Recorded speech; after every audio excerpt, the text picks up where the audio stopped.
Hey everybody, this is another quick video. This is the promised part 2 of how to verify your understanding. And we are looking at cross references in this video. In the previous video, part 1, we looked at how to use the Bible concordance on Bible Hub. I'm still going to use the Bible Hub page to talk about cross references, but in the previous one, we used that page to look at the Greek original language of the word chosen. We also wanted to find out every place. We didn't look at every place in the Bible that uses that word chosen, but we do want to look at them. It's a way to understand more about a certain topic. So you look at them and then you know if it relates to the one that you're using or not. And I'm going to show you the 2 places on there where you can find them. So I'm going to bring up that screen, but then also talk to you for a minute about how to do that. In your Bible is actually a very easy place to find the list of cross-references for your verse. Again, I mentioned this the last time. If you just open your Bible, either in the margins or at the bottom of the page, you will find the number of the verse that you're in, and then very small print that has letters usually that refer to the words in the verses, and then you just look them up. You can also use on the page that we're on, this parallel page, and another place. So I'm going to start by showing you here. We're in 1 Peter 1:1, and we were still wanting to find out more about these people that are chosen. And Peter says they're scattered, and they're scattered throughout a certain region. We actually looked at the places that talked about them being scattered as well. So, but you can see in Matthew 24, there's use of the word elect. Okay, what did I learn about them? In Luke, which is a similar passage and time frame. In John, there's about them going to the Greeks. There's a list of places in Acts 2:9. I would have to look at each verse to see what I'm talking about. Now, this arrangement right here talks about from the whole verse. It's not always going to be as helpful as what you would find if you went to the same place that we went for the concordance. If you go to that lexicon, which I'm going to select right here, and now I'm going to find that word.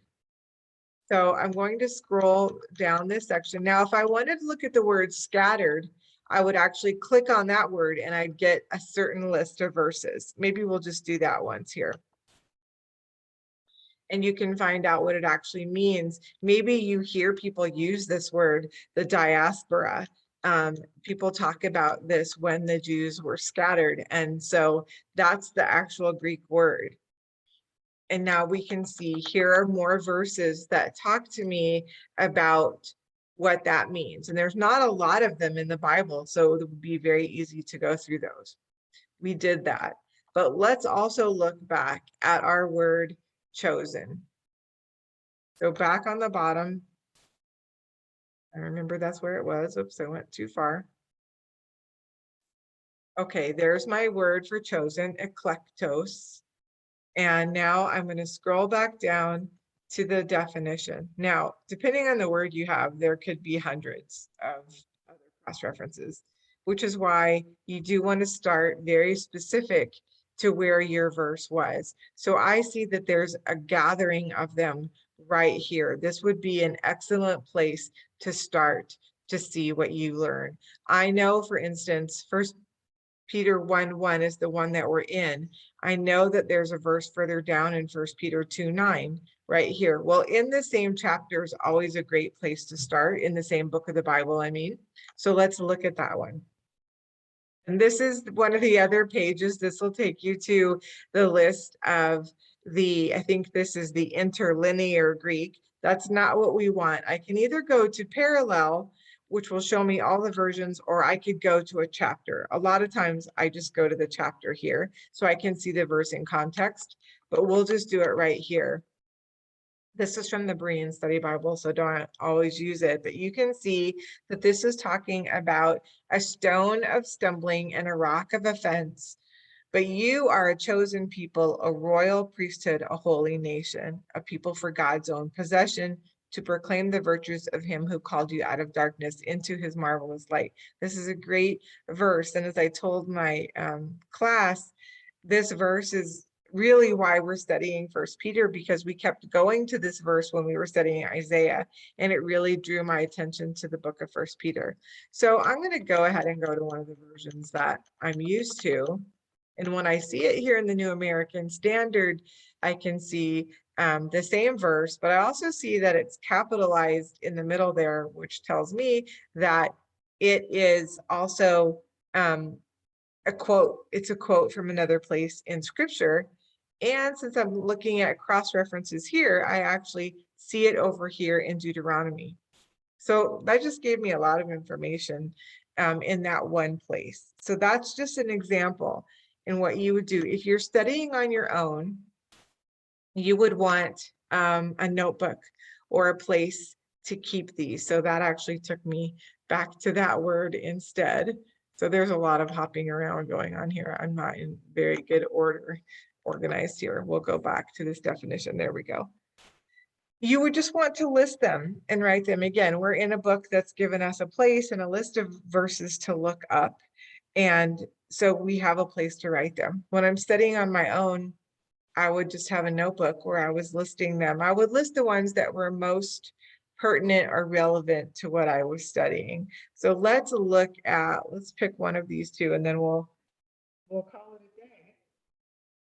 Let's look at Romans 8, because this is such a great passage. I'm going to go to the chapter here. So remember, I told you if you want to go to a whole chapter instead of just a verse, just click on the version that you want. I'll stick with the NASB because that's what our homework was in.